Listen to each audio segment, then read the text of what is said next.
You got anybody in training class? Lita. Cool. Lita, Burrita.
All right, what's up, everybody? How we doing?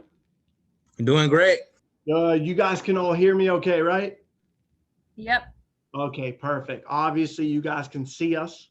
You can see me. Aubrey's doing backflips over here. Try to get settled here. I gotcha. So, all good, all good. If everybody has, of course, a pen, a piece of paper, of course, that's definitely important. I always say note takers are money makers. I've said that since day one. And definitely, I don't know if we're missing anybody. By the way, I see we got Lito, we got Patrick. What's up, brother? We got Roy, we got Aubrey, of course, and we have Natalie. Are we missing anybody that's typically in the training class? Yeah, Bobby. Who is it, Poppy? Yeah. Do they usually hop on like a minute or two after, or? Yeah, Bobby's he was a little late yesterday, but he should be on soon. Okay. All right, no problem. Well, I'll tell you what, we'll give it just like a minute or two, and we'll definitely go ahead and get started. In the meantime, though, guys, what we can do, I don't know if you guys probably already did this, but if you can, maybe each one of you guys, I'll introduce myself because I don't know if you guys know me officially, some of you guys, but maybe we can get a little introduction from everybody, while we're waiting on Bobby, is what you said. So just so you guys know, I'm Giovanni Vacca, newly promoted to the regional director position. It's actually the highest position aside from being a state director. Just the history of guess where I came from. I've been here for 5 years.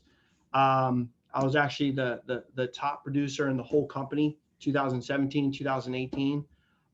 We're an international company with offices in all 50 states and 5 countries.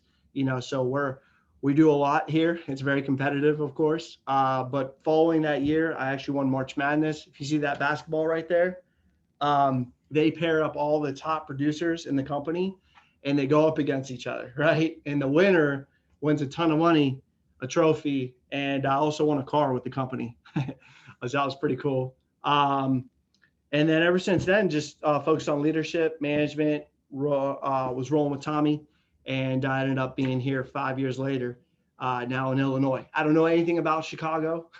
I never even was really here prior to this, but now, able to run the office with Tommy. So now you guys know my backstory, where I've been, what I've done, and we're still just getting started. I've been here 5 years, and I still say we're just getting started. I act like we're just getting started. You know what I mean? So, but yeah, we'll start with you, Natalie. Give everybody a little backstory of where you're from, and maybe some just something about you makes you. Okay. Okay. Hi, guys. So I'm originally from Pittsburgh. I live in around Mount Oliver. I'm sure half you guys won't know that, but so that's where I'm from. I'm actually in grad school as well right now. I'm getting okay. I'm getting my MBA in project management as well as healthcare management. So I actually didn't even think about joining the company until halfway through grad school. So I was like, okay, like this is gonna be like a little bit of a, jump, little bit of a, I guess not something different, but I'm like, I don't know how to say it. Like it's like struggling with grad school, but also like this is like 24/7 right now with training, but it's kind of cool to see that I can handle both. So I think it's going to be a good, good experience. And I guess that's it. Let's go now. Come on, let's go. I love it. Hey, I give you all the credit in the world. After going for your bachelor's, I feel like you're still continued college and still continued education. They say you can never get too much information. You can never get too much education. Just never can happen. So, good job on rocking both. Let's hear from you, Patrick. Hi everyone, my name's Patrick. I'm originally from Pittsburgh. I graduated from Slippery Rock University. Then after that, I played professional soccer for 3 years. I was in Sweden, Australia, which was pretty cool. I had some good life experience, met a lot of different people, which has made me realize, I think kind of the same thing here. You meet a lot of people from different backgrounds and it kind of really broadens your experience and your mindset. And then a couple months ago, I know Matt Hunsberger. I went to college with him and he posted something on his story and I just hit him up and asked what he was doing. He called me and gave me the rundown and I was like, yeah, let's do it. Cause I felt kind of stuck at the time, was kind of getting like burnt out and just was ready to, for a new challenge that I think I'm really starting to enjoy, seeing the culture of the company and everything's really motivating. So. Absolutely. Let's go, Patrick. Come on, man. Love it. Love it. Love it. Love the backstory. Definitely got some traveling in. One thing I know is if you play professional sports, you're definitely taught a lot of discipline, and the ability to be coached for you is probably super easy because you're used to getting a coach, in your ear all the time. Good stuff, man. Excited to have you. Roy, what's up, man? What's up, guys? I'm actually from Chicago originally. Okay. Yeah, I just like getting outside, taking walks, meditating and stuff, just trying to grow as a person. Pretty much that's what I'm pretty much all about. Self-development. Good. Long walks on the beach, you said? No, I'm just kidding. Walks. Good, man. Originally from here. What are some goals that you have with the company? I don't know, man. So I got 3 appointments today. I'm trying to knock all 3 of them out today. Good. 4 sales 1 week. Yeah. So, I'm just trying to surprise myself pretty much. So. Absolutely. We'll be here every step of the way, man, to help you surprise yourself for sure, man. Come on. Good job, boy. Come on. Lita, what's up? Hi. So yeah, I'm Lita. I'm in Colorado right now. I grew up in a really small town that only had like 3,000 people in it. I lived on a ranch with like horses, so I've known how to ride horses my whole life. Cows, alpacas, all kinds of crap. So I'm definitely an animal person, and anybody who's seen the various animals that have come across my screen knows that. I graduated a year early. I went to school in Hawaii. I got my BA, and I also spent a year abroad in England where I was able to travel all over Europe. It was super cool. Wow. And then when I got back, I didn't really know what I was going to do, and I got a job working with kids as a behavioral specialist, just because when I was little, my family struggled, and so I wanted to try to help kids who struggled. But I thought of some other dreams I had because I know how to scuba dive and I know how to rock climb, and I'm a pretty adventurous person, and I really want to strive to do those things all over the world, but you need money to do those things, so I'm trying to fund those goals. Yeah, absolutely. I remember that's awesome, by the way. That's awesome. I would never thought that you had a million animals, so maybe some cats that might. Right now I have a Great Dane, 2 cats, and 2 rats that in my apartment. So wait, so you got 2 Great Danes? 2? I have 1 Great Dane, 2 cats, and then 2 rats. Oh my gosh. So I they go know. from large to small. They're all Yeah, over. because I'm honestly pretty much an introvert, kind of antisocial. So my animals keep me company. Yeah, I wouldn't have guessed that. You seem like an extrovert to But me. we're on a computer though, it just changes. Yeah, in person, Technology totally changes different. things sometimes. I got you. I got you. Well, that's awesome. You got to travel a lot, and yes, you got to have money to be able to travel. That's definitely important. I remember Tommy. He came up to me one time. He's like, "Listen, man, what's worse?" And he said, "Having all the time in the world to do whatever you want. You can go hang out with your friends, go party on the weekends, just have all the time in the world. But we're broke. We don't have any money." Or he said, have all the money in the world, right? You got all this money, but you're working all day, every day, not able to enjoy it. And I said, I don't know, Tommy. They both don't sound that great, right? Yeah, Um, exactly. so the cool thing, Lita, I'm not saying that we're rich or poor or anything like that, or we have all the time or don't have time. But the cool thing about this opportunity is you're gonna have both. You're gonna have both. No, exactly. I am so stoked. I'm really so excited to like work really hard and be able to have that money to do what I want. Love it, love it. Well, welcome to the train class. Welcome to the team, obviously. And I'm excited for you as well. And last but not least, if Bobby's not coming on, I don't know what we're going to do. As soon as he comes on, we should just make him dance. I think that's what we just got to make him do. He's got to dance or something. But Aubrey, let's hear it, girl. Can you guys hear me? I'm using my phone today. Yep, all good. Good. Lita, we actually have a lot in common. It's kind of cool. I got to hear you speak a lot of similarities with my story. I did move out here. I'm originally from Ohio, very small town.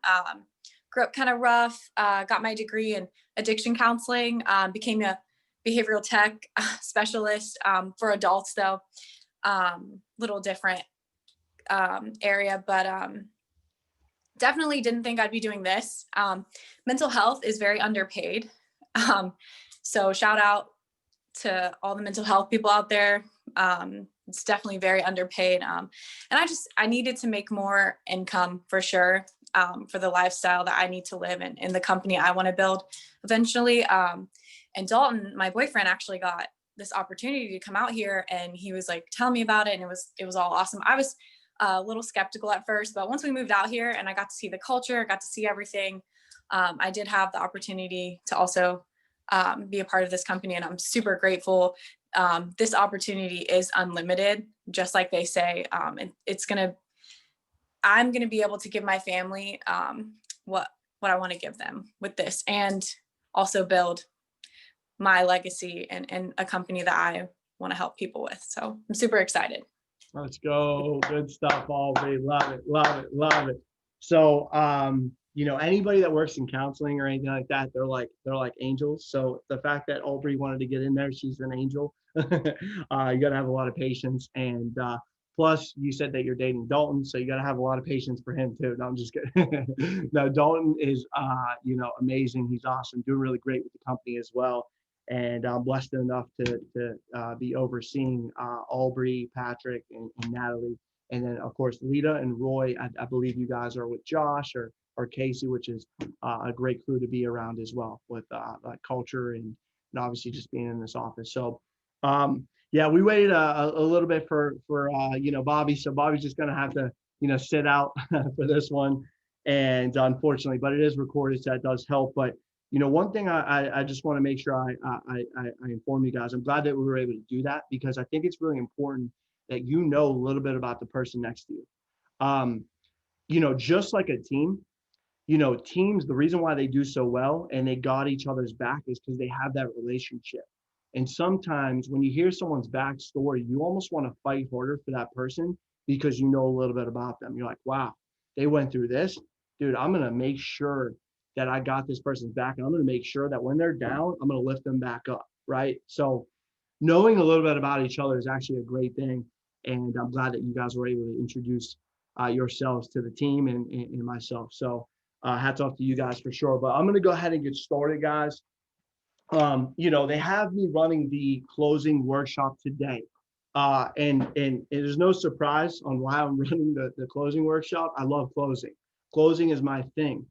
And one thing I want you guys to know, that if you came to AIL to make money in sales, I want you to know that you don't make a dime in sales.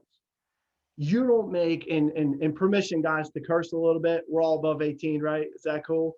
Because I curse every once in a while, right? But I want you to know this, that you don't make shit in sales. You don't make a dime in sales, okay?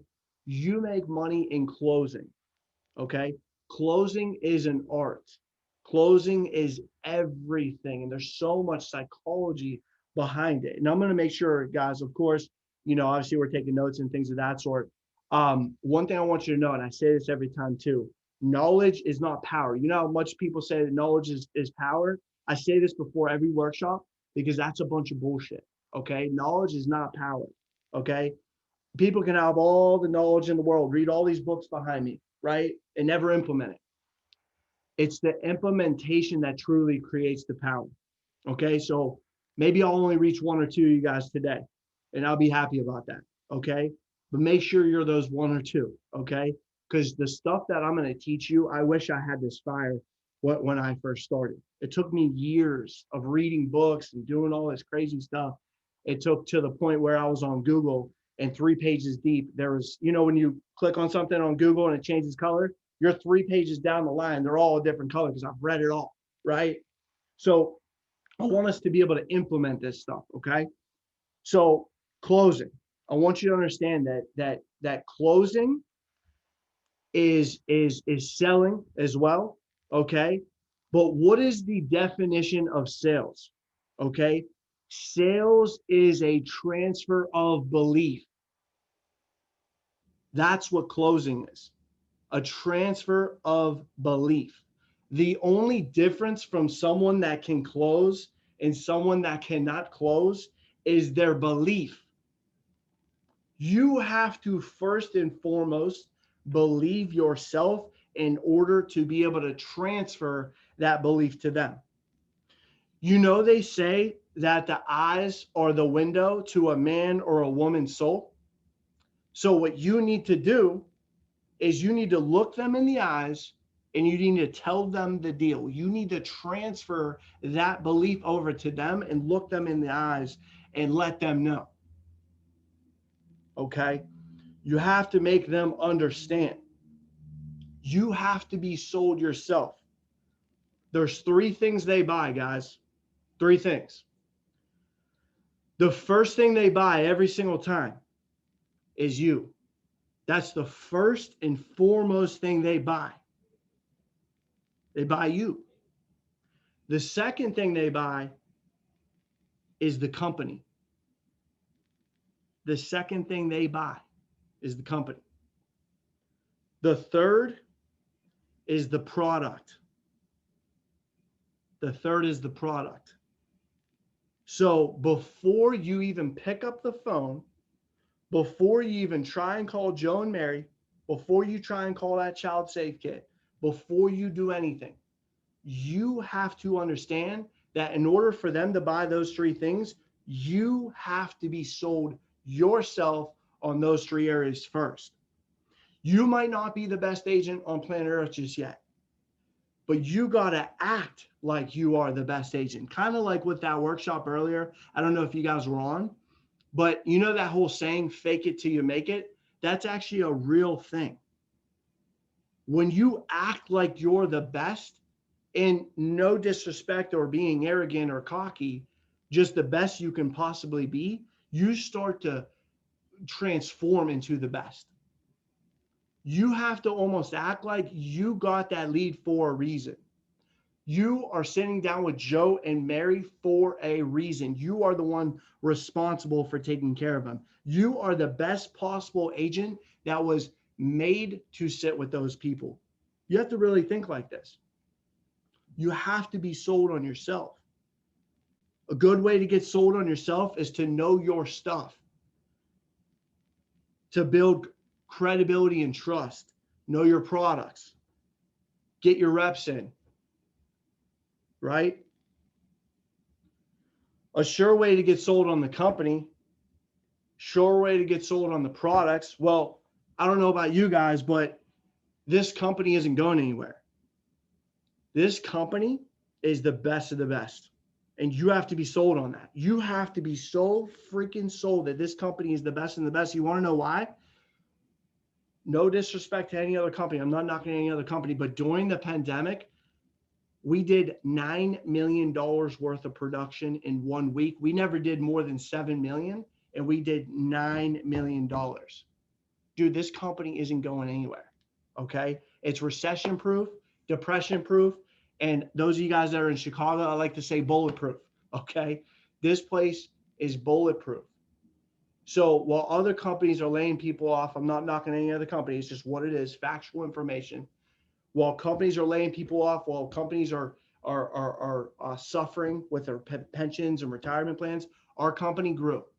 Okay. Talk about being sold on the company. Then it's our products.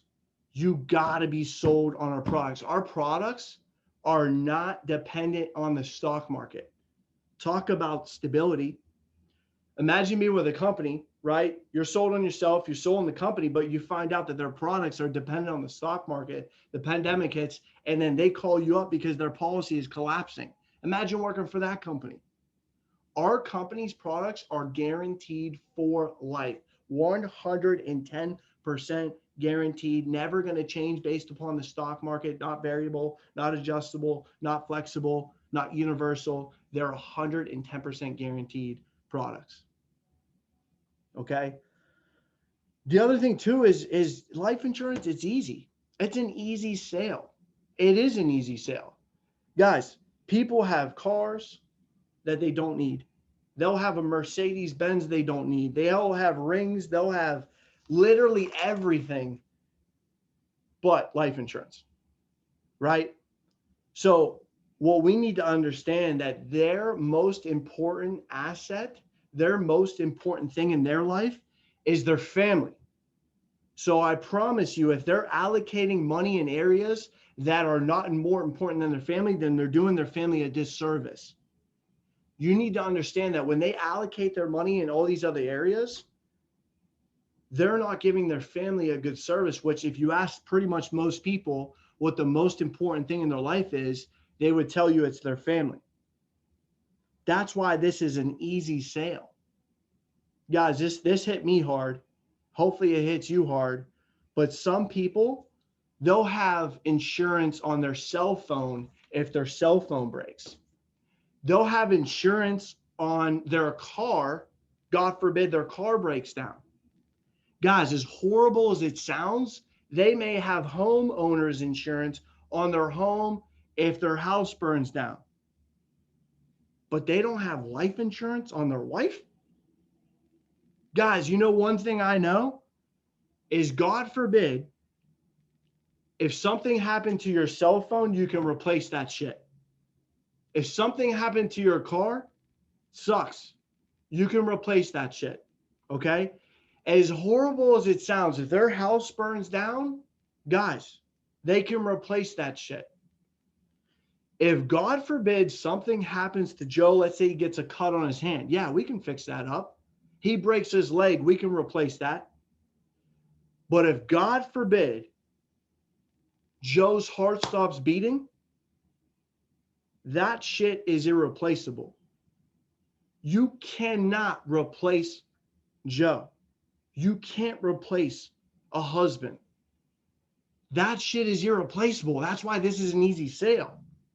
You have to be sold on this shit. You have to understand that there's nothing more important than them protecting. Because here's the thing. Without Joe, none of that shit would be there. Without you, Joe, you wouldn't have this house. You would not have this car.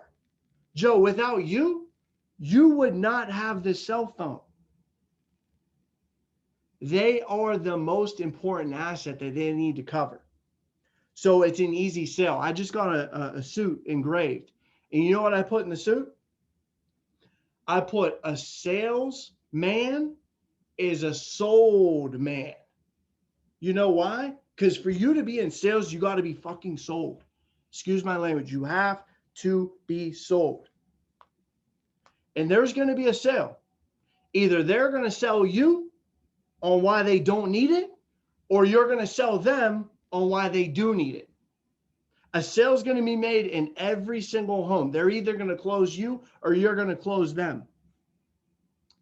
So they're going to try and tell you, I don't need it. I have this, I have that.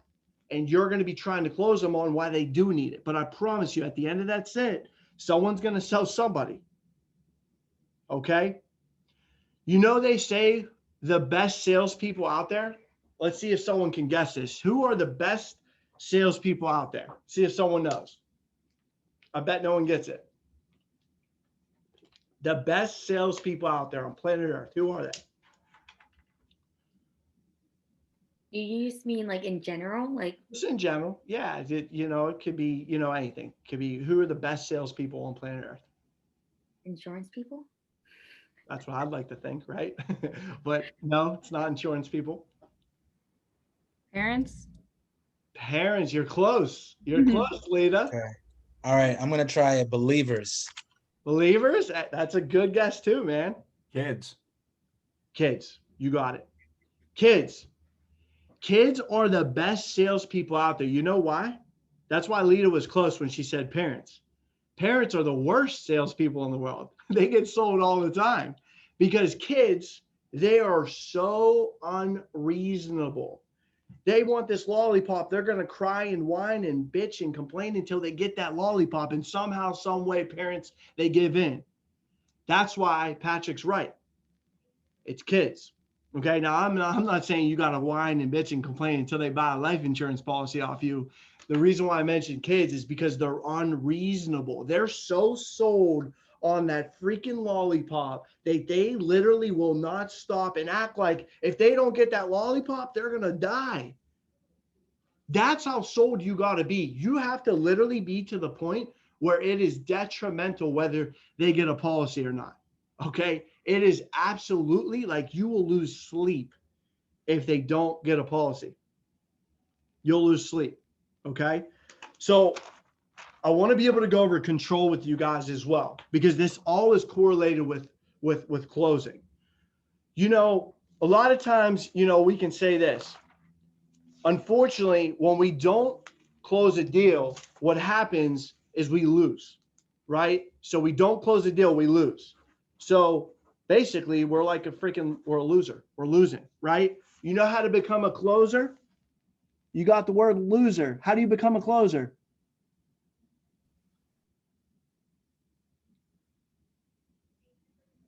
Put a C on it? You had to C. Now you're a freaking closer. Look at that. You're a closer, okay? Think about this. The C stands for control. Guys, you don't even have to say things in the most ideal way. Good job, by the way, Aubrey. You don't have to say things in the most ideal way.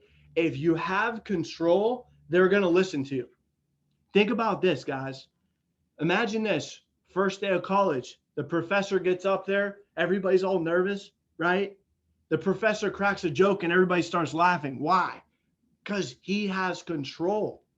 It's not even funny by the end of the semester. His jokes aren't even funny anymore, but the first day of class, you're nervous. He's got the control. When a police officer comes to your door, what does he say? He says, license and registration. Why? Because he has the control. He's not like, hey, buddy, is it okay if I get your license and your registration? It's not going to go over well. He's got to take control immediately. When a doctor comes into the office, put your arm up, do this, do that. They're in there for 2 seconds, and you just do whatever he says because he has the control. She or he has the control. Control will be the most important part during the closing process. Super vital to get the control. Now, some ways to get control, if you're doing virtual, are as soon as they get on, real quick, can you hear me? Okay, perfect. Can you see me? Okay, great. Is it Joe and Mary? Okay, great. I'll tell you what, go ahead and grab that quality control confirmation number. You're going to need that to be able to receive your benefits. We just have to make sure that we're going over the very important information with the right person, obviously because of the important benefits. Okay, so go ahead and grab that real quick. Why do we say that?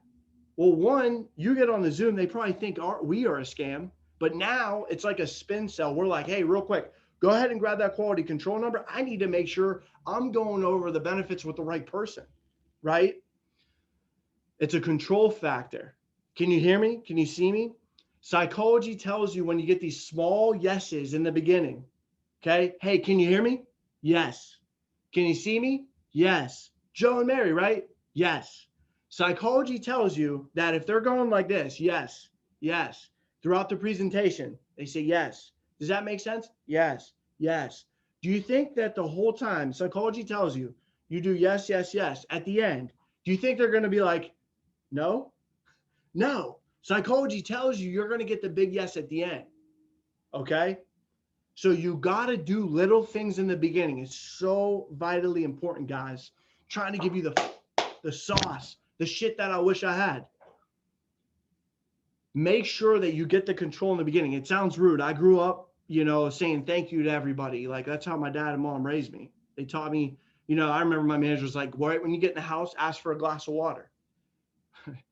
Patrick literally just grabbed a glass of water and started drinking as soon as I said that. But literally, it would be like, you'd walk in, you're like, all right, guys, I tell you what, I've been running around all day. Can you grab me a water real quick? It's like, it sounds rude. You know what I mean? It's their home, but that's how you get the control. And here's the big thing. Our big motto is we serve, we do not sell. But the better we are at the sales process, the better we're going to be at the serving process. You understand? You with me? So you need to make sure that you get really good at the sales. In order to get really good at the sales, you got to get good with control. In order to get good with control, you got to get them to do stuff for you. Okay, real quick, go ahead and grab that quality control number. Hey, you know what, Aubrey? Your phone looks like it's this way. You probably want to put it sideways, right? Like literally, that's why I'll tell people to do that. It's going to make me look a lot bigger. My head's going to look a lot bigger. You got the thing on where it doesn't allow you to turn it. But make them do stuff for you.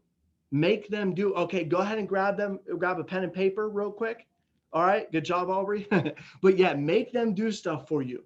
If they're not at the table, you better get them to the table. Okay? Here's the other thing, side note. Control is directly correlated with retention.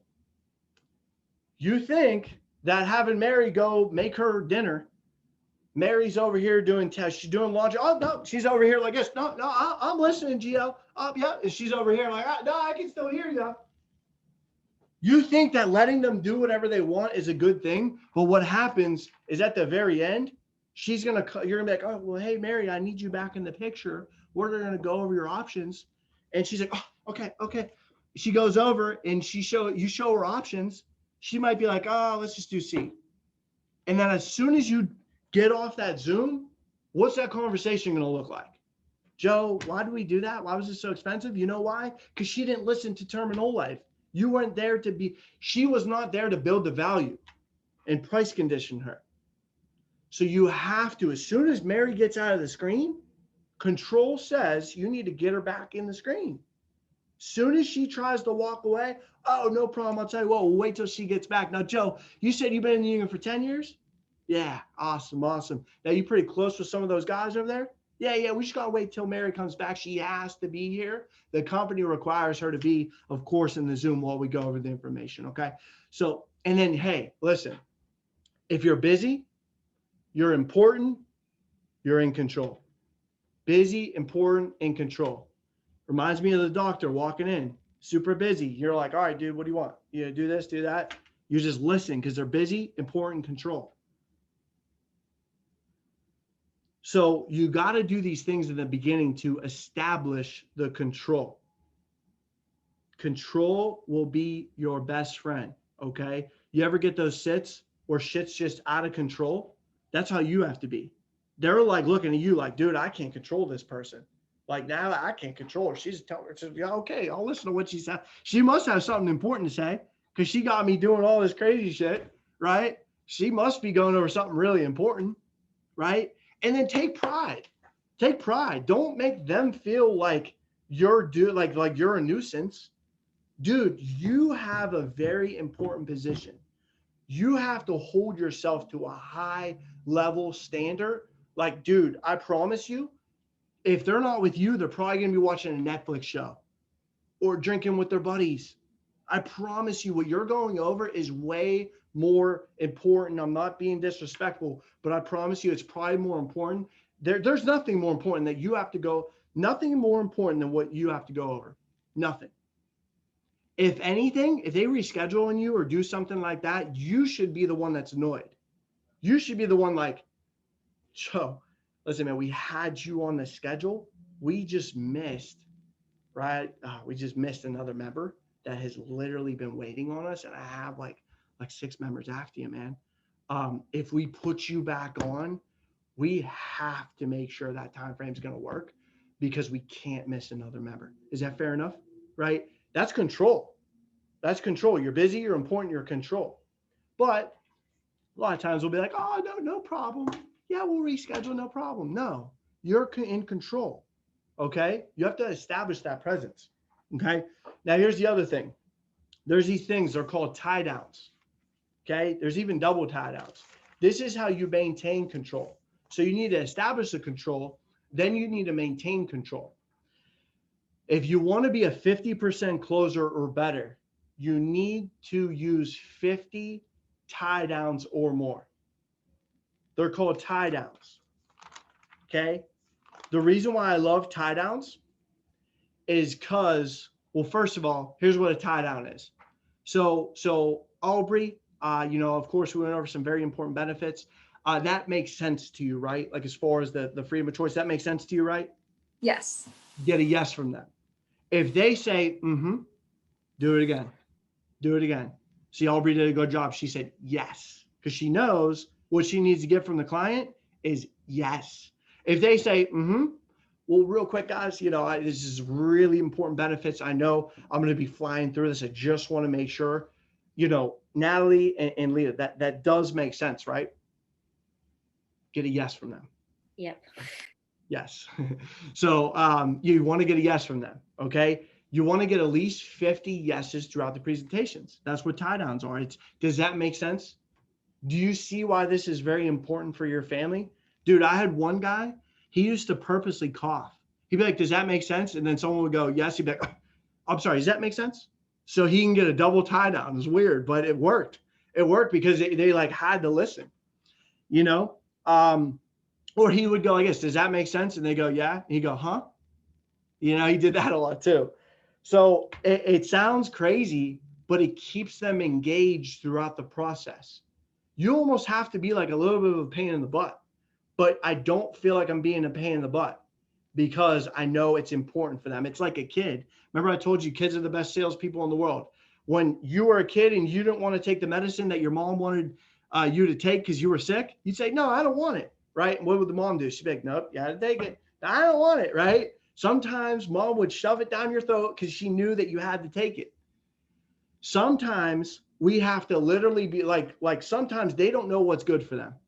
They don't know what's good for them. So it's our job to get them situated, make it make sense. And then by the end of it, you know what they're going to do? They're going to be thanking you and saying, you know what? We've been thinking about this for a while. I'm really glad that you showed up today, right? They're going to be calling you and telling you, thank you for making us sit on the Zoom, right? They're fighting you in the beginning like it's a big deal. And then you go through it and they're loving you by the end of it. I had somebody tell me, I'm not buying anything. He said, I swear, if you try to sell me something, I'm kicking you out. I said, all right, as soon as I got to the door, I'm telling you, remember what I told you over the phone? So you try to sell me something, I'm going to kick you out. I'm going through the pitch. I'm like, he's like, what, Gio, I told you. I'm like, literally, he like picked an option. And he said, I see that. And he picked an option. I'm like going through the paperwork. He's like, but see, I told you, Gio, you try to sell me something. I told you I was going to kick you out. You know why? He didn't think I was selling him anything. It's just, dude, you're not there to sell them. You just educate the shit out of them and make it make sense to them.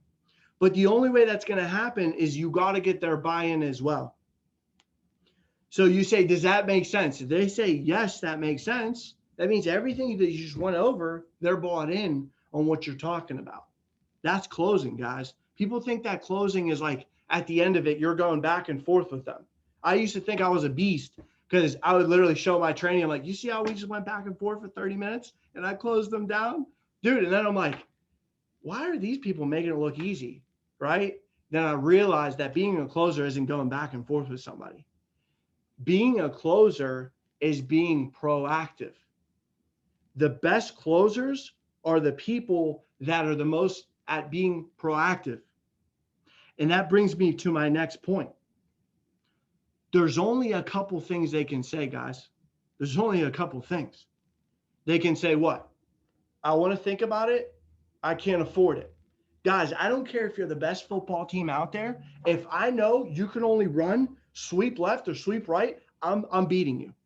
I don't care what team you are. If I know you only got 2 plays to run, dude, right or left. So what am I going to practice? I want to think about it. I can't afford it. You should have 5 mastered on each one. 5 mastered, because the best way to do it is to be proactive. And I'm going to show you guys some tricks on being proactive. But if you have to be reactive, then you need to understand there's times, especially when you're brand new, you're going to get a little bit more objection than if you're a little bit seasoned. If you're a little bit seasoned, you might not get it as much, but I promise you, I still get it. It's not that I don't. I can do a perfect pitch and they still give it to me, right? Sometimes I feel like they just want to test me to see if I actually care. You know what I mean? And I'm like, all right, I'm going to fucking battle because I do care, right? But the best way to do it is being proactive. The best way to do it, you got to role play over and over and over again. If you can't close, you need to lock yourself up in the room with your manager and you need to go back and forth, back and forth. I want to think about it. You should, like, literally, I want to call you guys and be like, hey, what's up, Patrick? And you're like, hey, what's up, Gia? How's it going? I'm like, good, man. I want to think about it. And you're like, what? I'm like, no, I want to think about it. And we literally, that's our conversation. Like, I'm not asking you how your weekend was, you know, with your buddies. I'm asking you, like, I want to think about it, bro. You know what I mean? You got to go back and forth with me. That's what you guys should be doing, though. Hey, Vince, lock me in a room. I want to go over. I want to think about it. All right. Beat me up, beat me up, beat me up. Right. Go back and forth. Now, here's some proactive ways to be able to beat this stuff. One is really, really simple. I'll keep it really simple. I'm going to share the screen here. Here's a really simple way to be proactive. If you're looking at your pitch, okay, can you guys see this? Okay, I'm going to share my screen, just a blank screen, okay?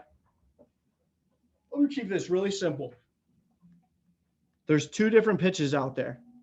There's this one, and there's this one, okay? This one over here. If you lack control, not a whole lot of control, you're not really building a lot of rapport with them. You're not really using a whole lot of tie downs, what I just went over. Guys, you're going to spend all the time in the world trying to close these people. If you lack the area of control, rapport, you're not getting tie downs, you're skipping stuff in the pitch, dude, you're going to be going back and forth. To be honest with you, if you find yourself going back and forth, back and forth, back and forth, what I would do is say that your presentation is busted and you need to go return it. You know, get the receipt and freaking return that thing and get a new one. Okay. Your pitch needs to be so tailor-made so that your control is the most important thing. Control. You got to build some rapport with these people. Guys, we're going over some sensitive information. We're getting their social. We're getting their bank info. We got to build a little bit of a relationship with them in the beginning and build a little bit of trust, or else they're going to perceive us as just a salesperson. They're going to perceive us as somebody that's just trying to get the kill, trying to get the sale at the end. Okay. So you got to get a good rapport, build a relationship with them. Okay. And to be honest with you, side note, I use a lot of the rapport in the beginning as closing at the end. There's nothing better than using their name, Joe and Mary, and using maybe an experience that they talked about earlier. Like, let's say Joe's dad had cancer.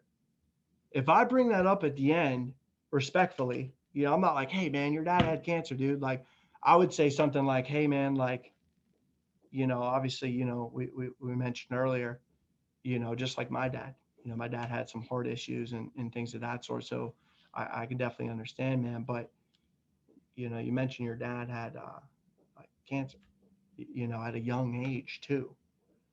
Guys, this right now is going to be the most important thing, because God forbid when our health changes, we're not able to get something like this. So we have to make sure that obviously we're covered before either our health changes or the next thing is just unaffordable, right? So you can bring up those scenarios and bring them into the close, and it's going to help you close better. Because one, they're going to be like, wow, he really listened to me. He listened when he told me my father, or when I told him my father was sick and my father had cancer at a young age. Like, he listened to me. They're going to respect the shit out of that, right? Sometimes you need to give them that tough love too. Sometimes I'm like, hey, with all due respect, permission to be honest with you. And I got to give it to them. I got to give them tough love. It's like if you have a good friend that's trying to leave a party and you tell him, hey, and he's drunk, and you're like, hey, buddy, listen, you're not leaving. You know, like, you're not leaving the party. What are you talking about? You're sleeping here tonight. They're like, no, dude. He's like, I'm good. I'm driving. You're like, no, you're not driving. You might have to take his keys, right? And he's like, no, dude, you might have to literally put him in a freaking headlock and freaking choke him out and tell him he's not leaving. That's tough love, though. That's the same thing you got to give with these people. You got to be, but the only way you can do that is if you build a relationship with them. You have to build some sort of rapport, or else you can't do that tough love.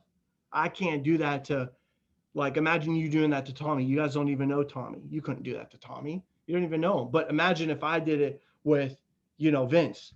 I can do that. I build a relationship with him. So with these people, you can be a little bit stern and give them tough love if you build good rapport, build a relationship with them. Okay. You with me? Come on. You got to get the tie downs throughout. Okay. You got to get all this stuff. And then at the end, guess what? You're not even going to have to close. When I pitch, they just pick an option. They don't even give me any shit. They still every once in a while, but I promise you, it's like 95% of the time I'm closing them. And I don't say that to be arrogant or cocky, because to be honest with you, in the beginning, it was tough for me to gain some traction. You're going to experience the same thing. It's not easy when you first started, but it just shows that when I saw my manager closing at a 90%, 80%, I was like, if he can do it, my ass can do it. I just need to get there. I just need more time to be able to get there. So it's possible. You just got to be able to implement. Okay. So this is how you want your pitch. You want it to be an upside down triangle. Always think about that. Don't skip it either. I'm telling you, you do not skip anything. Do not skip anything. The control, if you think that, it's okay. I didn't ask him for a glass of water. I didn't, if you're doing virtual, I didn't ask him to turn his phone sideways. I promise you, you're not going to get the close. And if you do, they might not keep it. They're not going to keep it. The first thing that happens, they're going to get in a financial rut, and they're going to be like, you know what? Let's just cancel that life insurance. I'm going to keep my cable bill and my cell phone, right? Because it's not important to them. Okay. So you guys need to get this. We need to get this. Okay. Now, the other thing too, that I want to make sure, in that order, control, rapport, going over that stuff. We can't go into rapport and start getting rapport and then make them do shit for us. That's the wrong sequence. Okay. Imagine this. Imagine if you were a doctor and you had a huge procedure that you had to do, and you had a step-by-step procedure. If you don't follow the necessary steps to that procedure, you can kill somebody. If you don't load a gun properly, dude, at the end, it's not going to fire. If you're trying to bake a cake and you don't follow the recipe, at the end, you might get a cake, but it's probably not the cake you wanted it to be, right? You have to follow the recipe in order to get the close at the end. I'm telling you, you have to follow the recipe. Does that make sense, guys? You with me? Okay. Good. Okay. So now, like I said, when it comes to, that I want to think about it, a good way to be able to proactively, beat that I want to think about it is honestly the why we're there. That is so crucial. When you go over why you're there, you're telling them that you're there to enroll them into their permanent additional insurance benefits. If you say that super fast, like I did when I first started and messed it all up, dude, they're not going to think that you're there to enroll them. They're going to be like, oh yeah, we're just sitting here, eat some freaking popcorn and listening to you guys, go over your spiel. And at the end, they're like, wait, I didn't know we were making a decision today. You ever get that? Or, wait, we're doing this today? Oh, I need to think about it. Right? That's why you have to be so slow during the why we are there. You have to let them know exactly what the agenda is and exactly what we're doing today. You have to let them know. I tell them straight up, I say, guys, there's some no-cost benefits, right? One of which is that insurance policy. And there are some additional permanent insurance benefits we have to qualify for. Okay. If we can qualify, obviously we have to get you squared away today during your enrollment period, right? If we couldn't qualify, we just wouldn't be able to get you squared away today. But either way, that decision obviously has to be made today, like I said, during the enrollment period. Does that make sense? Is that fair enough? So I tell them every time. I do it way slower. You guys know the Why We're There created. Okay. There's no paperwork. We didn't see any paperwork filled out for your permanent additional benefits. Our job is to enroll you into your permanent additional benefits, right? Make sure you're saying that really, really slow. And then you say, does that make sense? If they go like this, you say, well, real quick, Joe and Mary, I just got to make sure, because after this, I'm going to be able to fly through it real quick. There's some no call. I'll do it again until I get a yes from Joe, yes from Mary. Okay. Super slow. It's going to prevent them from saying like, oh, I didn't know we were making this decision today. Super, super slow. Film yourself on doing this and have your manager watch it and ask them, am I going too fast? Because this part is vital. Okay. Then when you get to the mandatory read-off letter, that's another, oh, actually real quick, before I go over that, you have to say today a lot.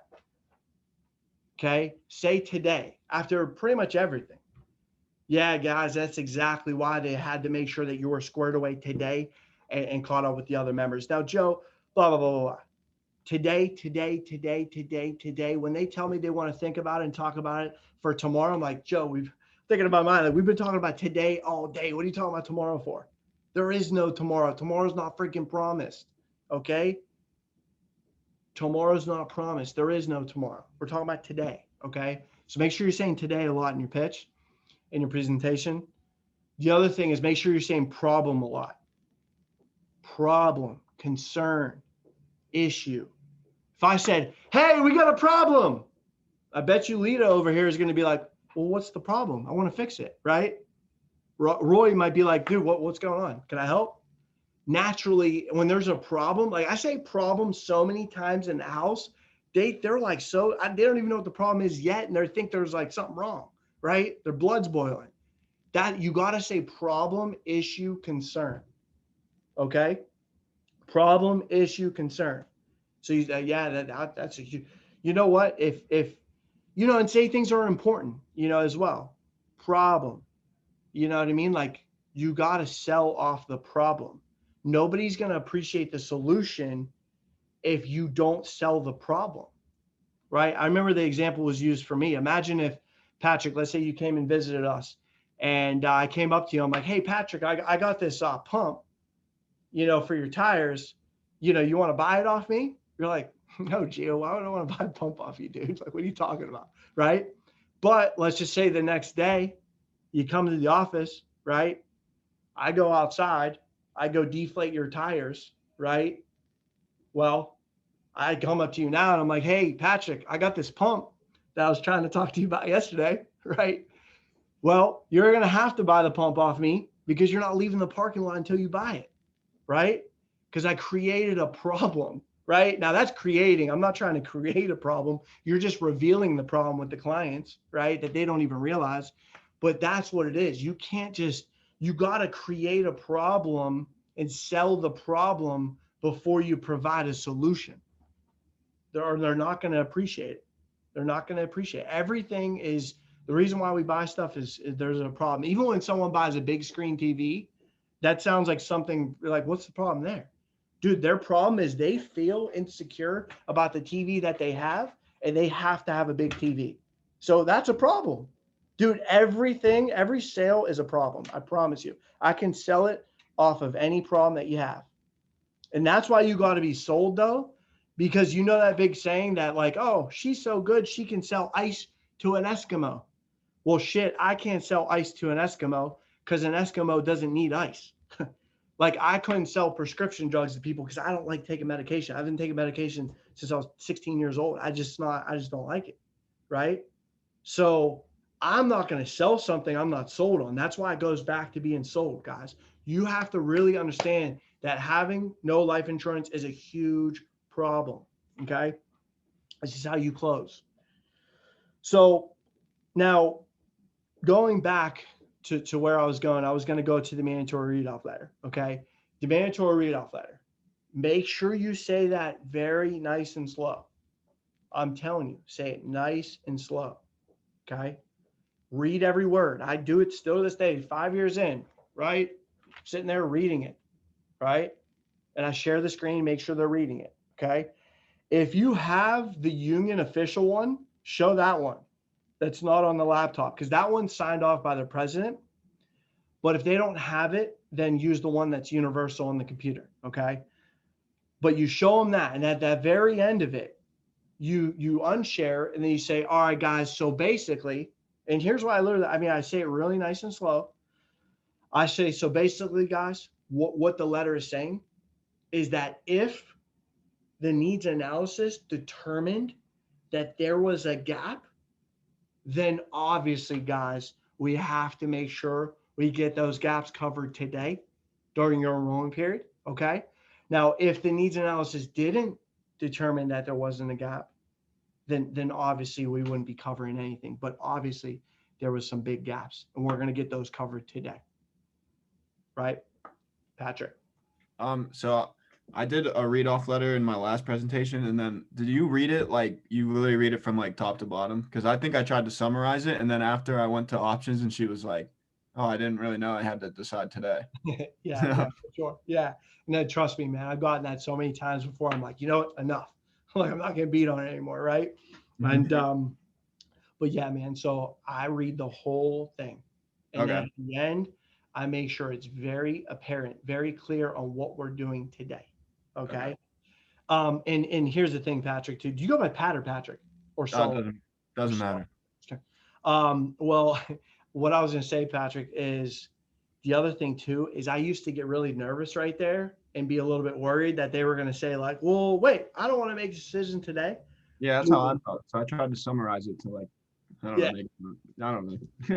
Yeah, exactly. But the crazy thing is the more upfront you are with them, and the more like you tell them what you're going to do, they respect it. And they actually don't think that you're trying to weasel around things or trying to, you know what I mean? You're like, just, this is what we're doing. You got to assume the sale, assume it. Like, assume that, dude, you didn't call them up, sit with them for 2 hours, play with the kids, build rapport, do this, do that for them not to buy the insurance. What? That's the craziest thing I've ever heard in my entire life.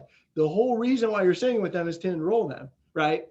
So nothing you did wrong. It takes time to be able to practice this and stuff like that. But I promise you, you're not going through this whole dude. If they say no, I'm like thinking in my mind, like, what did you just say? Do you like, where was I? You know, that's why. So here's what I always say. If you give your everything, if you did everything right, you freaking poured your heart out, shame on them. There's some people that literally, if I ask them what the most important thing in their life is, and you get that one person's like they just don't care about their family, you know, I might just pack up my stuff and leave, to be honest with you, because I can't get to those. Like, I'm not trying to get to those people. If I can't get him to say his family is the most important thing in his life, he can't take this serious, I'm probably not trying to put that policy in place, because he doesn't really care, right? He or she. And I say he just generally. But what we need to understand, though, okay, is that if their family is important to them, okay, and we mess up the pitch, we're doing things wrong, then shame on us. Okay. So if you do everything right, you're pouring your heart out and they don't buy, shame on them. But if you're not doing things the right way and we're messing things up, not saying that you are, I'm just saying, you know, that's why we got to get really good with our script. But if we mess up, that's shame on us. We should have done better. Okay. So, but the good thing is our script is really, really good. And it has a really high closing ratio. So yeah, what I would say, Patrick, I'll never just give you a yes or no question. I always have to, you know, give you a very thorough answer. But I would say just, yeah, really say it, not too slow. You don't want to be like, so, you know what I mean? Like, you want to say it like normal and make them read it with you. And I emphasize certain words. And then I unshare, and then I re-explain it a little bit, summarize it, and I say it really slow. And I say, does that make sense? Okay. Gotcha. All right, appreciate it, Joe. Yep, no problem, man. No problem. Yeah, any questions, stop me. Good, really good question, man. Really good question. Trust me. I'm not perfect. I got beat on that way. Well, I used to get beat on that all the time. And I was like, I'd have to like review my film and be like, all right, what the heck? So good. So I want to think about it. Okay. The other way to beat, I want to think about it proactively is, like I said, make sure you say prom over and over again. Make sure you say today. Be very clear on the why we're there. Mandatory read off letter. Okay. And then also in the beginning, I don't want to miss this, but in the beginning, I tell them how busy I am. I tell them, hey, we've been here for 7-8 days, been servicing 147 members, we've been running around like a chicken with our head cut off. Today ended up being our last day in the area. So obviously glad that we were to catch you before we left the area. So you create like a sense of urgency. We're not coming back. And if they ever like, well, it's through Zoom, why do you have to be in the area? I proactively in the beginning tell them, I tell them, yeah, guys, to be honest with you, they actually shipped us all the way out from Pittsburgh, Pennsylvania, right? Which is true. They shipped us from Pittsburgh. That's where we're from, right? They shipped us all the way out here. And I tell them that there's like 2 to 3% of people that just don't use any technology. We have to physically go there in person to take care of them. So they have us working area per area, right? So just to build some sort of sense of urgency. Because if I told them they had 2 weeks to do this, they're going to do it in 2 weeks or not even do it at all, to be honest with you. If you don't sell them that day, I code out the lead. If I don't close them that day, I'm not trying to contact them at all. It's either that night or they're not doing it. In 5 years, I've had one person call me back in 5 years. And you know why he called me back? It's because I went back and forth with him probably for 30 minutes. He was a police officer. And I had a brand new trainee that day. It was his first pitch he was watching me do. I'm like, I have to get this, to show him that I can close. I told him, I'm like, dude, I can close this. No, I'm going back and forth for 30 minutes. And then he said, I'm telling you. I'm like, listen, I've been here for, at that point for like 2 years or whatever, a year and a half. I was like, I'm telling you, in the last year and a half, you know how many people have called me back? It's not your fault. We get busy, our family, you're your dad, you're a coach, you're a father, things of that sort. But what ended up happening is the only reason this dude called me back is he had my card on his dashboard. And he literally he's like, listen, I'm going to call Gio. I'm going to call. A week later, he still didn't call me. But he almost got into an accident while he was in his car, while my card was there. That is the only reason why he told me, he's like, hey, man, listen, I put your card, and I was so stern with him, like telling him he's not going to call, you know what I mean? And he actually called me back. So unless you have a police officer that put his card on your dashboard and almost got into an accident, they're not going to call you back. They're not going to call you back. So you have to close them that day. Okay. Now when it comes to I want to afford it, I can't afford it. There's some things in the script as well. We do the savings line. But you can ask them. I know a lot of the scripts are a little bit different on the affordability aspect, but I'm just not sold on the affordability. I'm not sold at all. If they tell me they can't afford it, it's a bunch of bullshit to me. They'll sit there and no offense to anybody smokes, they'll smoke a pack of cigarette while they're on the Zoom with you, but they can't afford the life insurance. There's no way. It's bullshit. Don't be sold on that. Okay. They're going to go buy a pack of beer every week. They're going to go waste their money, and nothing wrong with that stuff. It's cool, but they're going to waste their money. I promise you, in other areas. So you gotta, in rapport, I ask them what they like to do for fun. That's how I usually, I'm like, hey, what do you guys like to do for fun around here? Okay. Oh, really? You got season tickets to the hockey game? Oh, that's great. Awesome. And then at the end, they try to tell me they can't afford it. And I'm not going to tell them to never go to the hockey game ever again, but I'm going to tell them, I'm going to say, one less hockey game a month. I'm not saying, and they're not saying back at the union to, never go to a hockey game ever again, but one less hockey game, a month, can take care of the program. Okay. So, and I go back to the options. Right. So you can use that. People don't think like that. Right. And you want to say it the right way, but find out where they're spending their money and just use that. You can also ask them, if we were to take, $2 for every $100 that you make, would that take away food from the table or drastically change your lifestyle? No. Okay.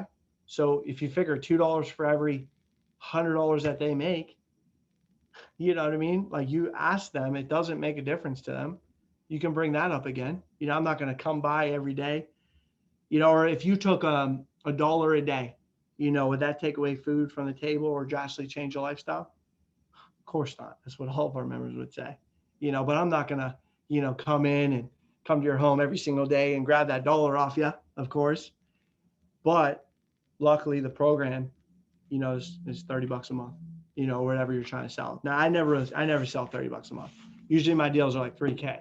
You know what I mean? I'm just saying that if someone's like really like not being able to afford it, you know what I mean? Stuff like that. Okay. All right. Last couple of things, guys. Last couple of things. You know, here's the recipe for closing. Okay. Here's the recipe. There's a recipe to this shit. It's like if you're baking a cake, like I said, there's a recipe. You got to follow it. Okay. So here's the 5 things for closing. 5 things. 5 things. Okay. The first number 1 rule of closing is you have to agree with them. Okay. You have to agree. That's the first number rule. Actually, before you do the 5, I'm just going to tell you that's the number 1 rule of selling is always agree. Always agree. If they say this wall is orange and I know it's yellow, if you're trying to protect that family, it's orange. Agree with their perception. They say it costs too much. I agree with you, Joe. I think it's expensive as well. Whatever they say, agree with whatever the hell they say. Agree with their perception. Okay? You have to agree. Okay? So here's officially the 5 things, and agreeing is in there. I just want to make sure I say that. Always agree. Okay? Always agree. So if they say, I can't do tomorrow. Oh, okay, no problem. I like understand where they're coming from. You know, I agree. I know you're busy. You know, like anything. I'm talking about phones, whatever it is. Okay. But here's the 5 things. Okay. When someone gives you an objection, the first thing that you do is you act calm. Okay. Even visibly sit back. Like if you're sitting down, visibly sit back in your chair. Have a calm face. If you're acting calm the whole time and then they give you an objection and you're like, well, Joe, I mean, man, we really like, they're going to be like, dude, whoa, this dude's really trying to sell me. Act calm. Professionals stay calm. Amateurs, they get all freaked up. You know what I mean? So, and it happened to me because I'd be like all tense. You know what I mean? They can see that. These people are smart. These union guys, they can smell the money signs through people's eyes. They can smell bullshit. So you gotta, like I said, look them in their eyes, nice and calm.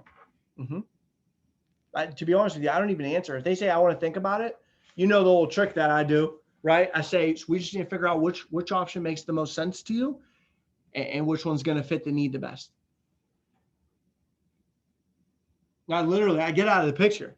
So as soon as they say I want to think about it or something, I literally give it a second.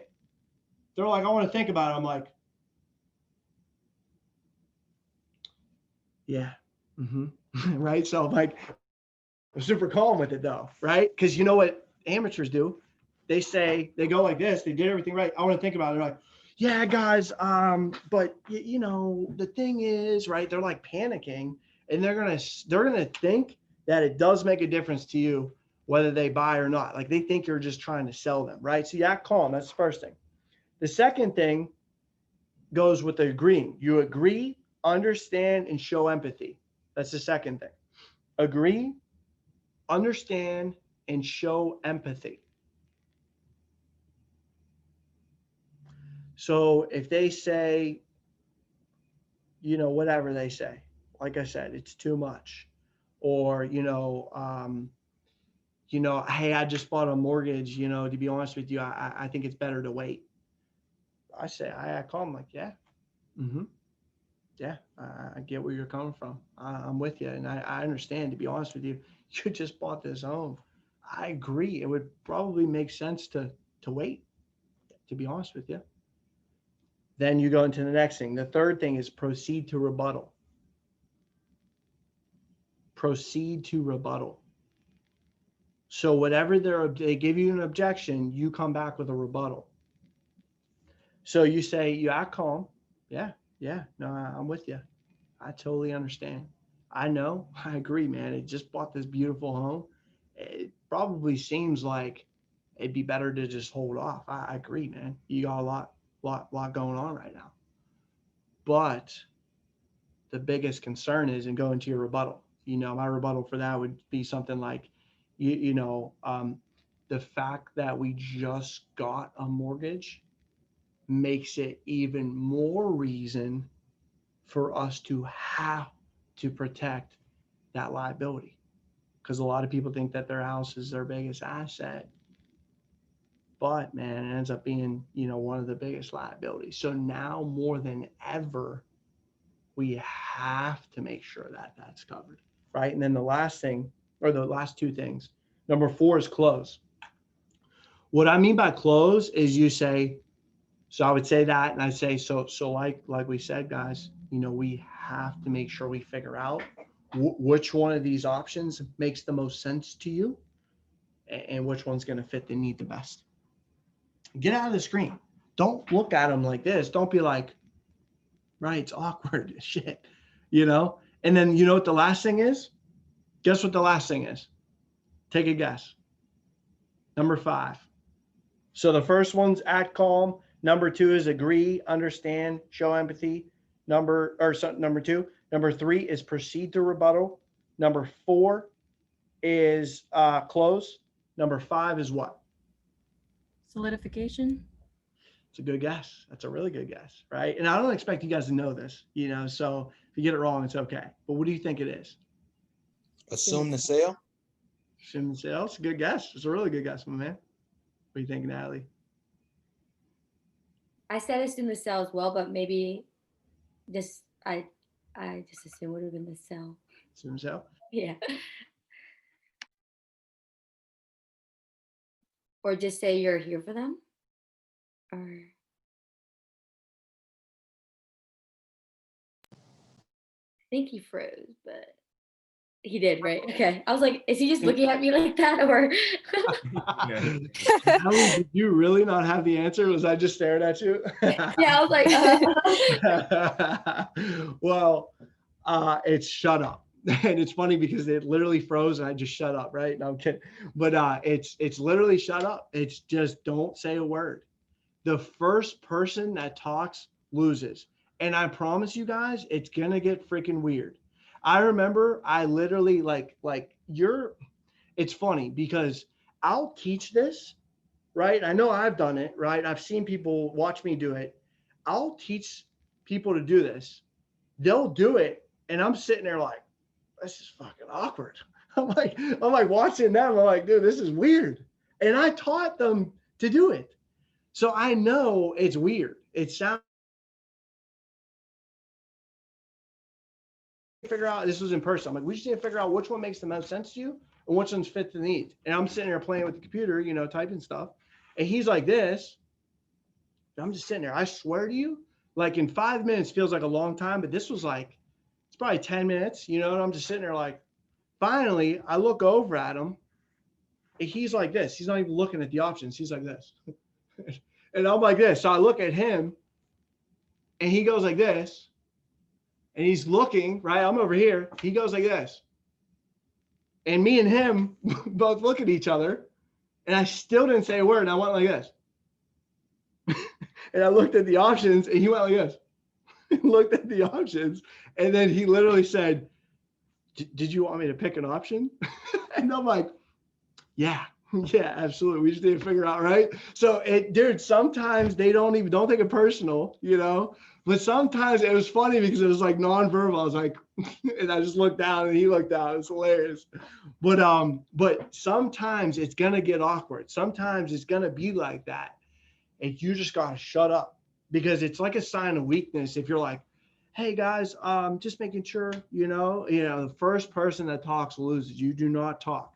You do not talk. They are supposed to just, and here's the thing. You ever been on a first date? and you don't want any silence on that first date. How weird is it when you guys are both silent? You're like, this is awkward, right? So people naturally hate silence. So when you're like, hey, we just need to figure, you've been talking the whole time, you guys been, then you're like, we just need to figure out which one makes the most sense to you and fits the need. They're like, dude, they don't like silence. They don't like it, especially when you got control. When you have good control, they're like, a lot of times people are like, oh, well, I'll just go with B, Gio. And I'm like, okay, perfect, right? So make sure, it sounds crazy, but this is the recipe for success. In order to get crazy results, you got to do crazy things. And it sounds crazy. I thought it was crazy, but it's how you have to be. Okay. It's how you have to be. So one close I'll give you guys. I haven't, now keep in mind, guys, to be honest with you, I have been doing more of the recruiting and things of that sort, but I just wrote just recently 20 some grand in 1 week. Before that, you guys know, I wrote like 27 grand. This was all within like a couple months. This wasn't a long time ago. This was literally recently. So I don't think you really ever lose it. You know what I mean? But I think it's very important to stay on it every single day, right? So this is a close that I've used, and it kind of goes with what I said a little bit earlier, So an example of this would be like this. If someone's like, hey, man, now I want to think about it, or hey, man, whatever they say, remember, act calm. Yeah. Yeah. No, I'm with you. I totally understand. I get where you're coming from. Okay. Agree with their perception. But I would go into something like this. Okay. It's a fire close I've used, and it works in almost every scenario. You know what I mean? You got to have the control to be able to do this. But I tell them that thing that I was telling you earlier, I understand, Joe. I get exactly how you feel. Every time you get a bill paid, right? It seems like another one comes around the corner. And what happens, Joe, is it goes not even without a thought. It's almost like we take it for granted. But when we realize, and I go into the thing I talked about earlier, but when we realize, guys, some people actually have insurance on their cell phone, right? Some people, they have insurance on their car. Some people, right? A lot of people have insurance on their house, right? Now, here's the thing. The cell phone breaks, guys, we can replace that. The screen cracks, whatever it is, we can replace that. We can fix that. Something happens to our car, we can replace the car. God forbid, as horrible as it sounds, if something happened to our home, house burned down, guys, we can replace that. But if something happens to you, Joe, you get a cut on your hand, yeah, man, we can replace that. We can fix that up. You break your leg, for sure, we can definitely fix that up. But God forbid, if something happened to your heart, Joe, and your heart stopped beating, that's what's called irreplaceable, Joe.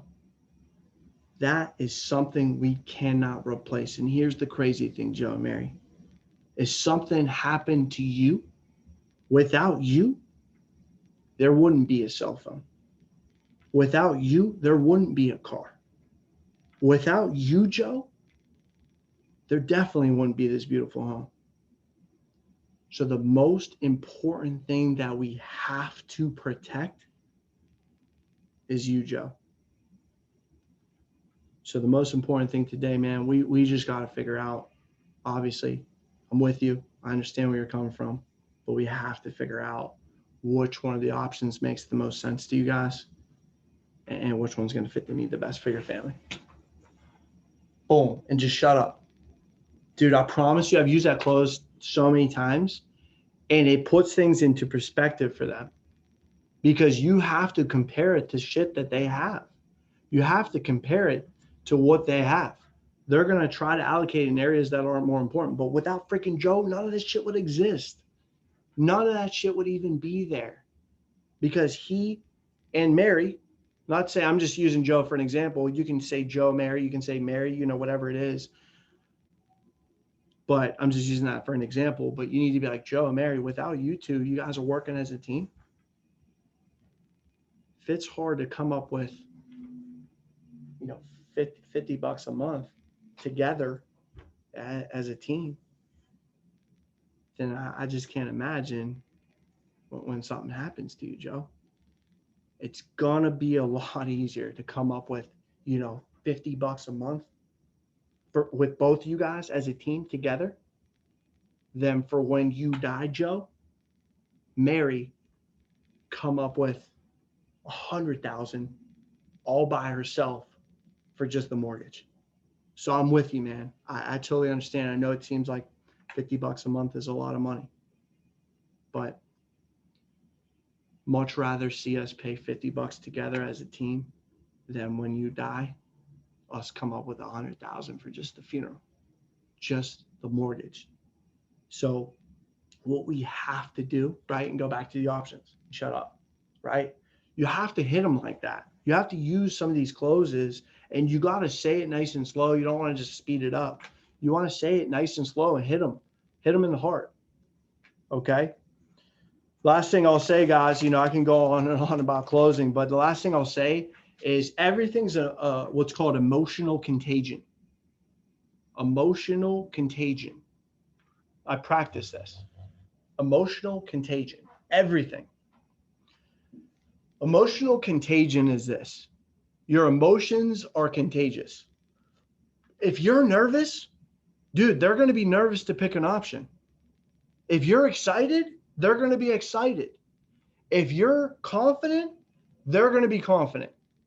Same thing on, like, I can bring it up with relationships. Like I said, you're on a first date. If you're nervous, you're actually making that other person even more nervous. If you're confident, they're going to be confident in you, right?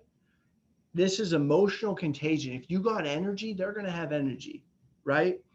So you want to practice this. And I want you guys to practice this, not even with just ALP, when you guys are in the agency huddles, right? When you guys are in meetings, when you guys are with your team, I want you to practice this. When you're energetic, your team is going to be fired up, right? And when some reason, I don't know why, but exciting things happen to exciting people, right? Don't wait to get excited. And if you're tired, dude, start clapping, right? When I'm tired, I start to create some energy. You know what I'm saying? Like, blast some music. If I'm tired, dude, I'll go on 4 hours of sleep, go all day, every day. But when I come in the office, if I'm fucking exhausted, when I come in the office, I'm like, let's go, right? I don't care what's going on. I'm not moping around. You know why? Because I'd be robbing other people of their dreams if I'm moping around. So I want you to practice emotional contagion. Whatever you feel, you're going to transfer it to your team. You're going to transfer it to your people. You're going to transfer it to your clients. And in turn, you're going to end up transferring it to yourself. When you're excited, you'll find yourself getting more and more excited. Okay. All right, guys. Well, hey, I appreciate you guys. This concludes the closing workshop. You guys will have tomorrow with Drew. That'll conclude your training class. I know you guys are going to do big things, and I know where we're about to go, and it looks amazing. It's like being at the top of Mount Everest. You know what I mean? No one knows until they're at the top of Mount Everest. So I promise you, just keep trusting the process. Keep doing these small things, because the small things are big things. And I promise you guys, you'll be at the top of the mountain as well. Okay, guys? Let me know if you need anything. Appreciate you guys. And let me know, like, seriously, let me know anything that you guys need. Just holler at me. You guys can contact me with whatever, with questions and stuff like that. Okay, guys? Oh yeah. Oh, Hey, are you Thank gonna send us you. this? What'd you say? I said, are you gonna send us this training? It is recorded, so you guys can hop on, and it'll actually be on the recording, so you guys can keep watching it and watching it and watching it, and keep implementing. Okay, for sure, guys. So appreciate you guys. Like I said, I'll talk to you guys tonight. I'll talk to you guys later. I'll probably see you guys on the Zoom, and let me know if you need anything. Okay. Okay, thanks, Gio. Let's do it. No problem. Later, guys.